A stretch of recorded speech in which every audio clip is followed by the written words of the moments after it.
ஆச்சி பாதாம் ட்ரிங்க். ஆச்சி பாதாம் ட்ரிங்க் ஒன்னு வாங்கினா ஒன்னு free.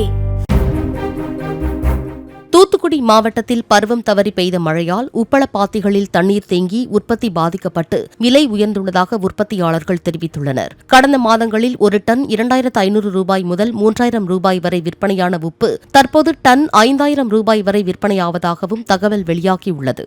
State bank colony area, அந்த ஏரியாவுக்குள்ள முனிசிபல்காரங்க தண்ணியை கொண்டு எங்கள் உப்பு கொண்டு கனெக்ஷன் போட்டு எங்கள் உப்பளத்தில் கொண்டு விட்டுட்டாங்க. அதனால எங்கள் உப்பு ஏரி மாதிரி தண்ணியெல்லாம் உப்பளங்கள்லாம் மூழ்கி கிடக்கு.